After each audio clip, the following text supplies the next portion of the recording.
Kementerian Luar Negeri Indonesia menyatakan bahwa Pulau Pasir merupakan milik Australia. Sebagai informasi, Pulau Pasir belakangan tengah menjadi perdebatan setelah Australia mengklaim kepemilikan pulau tersebut. Klaim Australia ini pun menimbulkan kecaman dari masyarakat adat Laut Timor. Terlebih di pulau tersebut terdapat kuburan para leluhur Rote dan peninggalan artefak lain di gugusan pulau. Direktur Jenderal Asia Pasifik dan Afrika Kemenlu, Abdul Qadir Jalani dalam akun Twitternya menjelaskan bahwa Pulau Pasir dimiliki oleh Australia berdasarkan warisan dari Inggris. Untuk diketahui, Australia merupakan negara yang pernah diduduki oleh Inggris pada masa kolonial.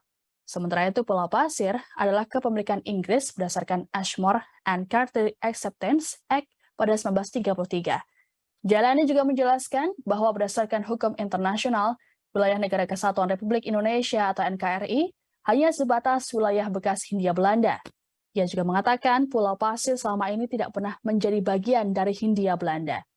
Sebelumnya, pemegang mandat hak ulayat masyarakat adat Laut Timor, Ferdi Tanoni menyatakan akan menggugat Australia. Alasan pihaknya menggugat karena pemerintah Australia mengklaim sepihak Pulau Gugusan Pasir. Padahal menurut Ferdi, gugusan Pulau Pasir itu masuk wilayah NTT. Ia bahkan menyebutkan klaim Australia atas Pulau Pasir yang berjarak sekitar 120 km dari Pulau Rote NTT itu memicu banyak reaksi dari masyarakat di Indonesia. Menurut Ferdi, meski selama ini selalu didesak untuk keluar dari gugusan Pulau Pasir, pemerintah Australia terkesan abai. Bahkan terakhir, ada aktivitas pengeboran minyak bumi di wilayah gugusan pulau tersebut.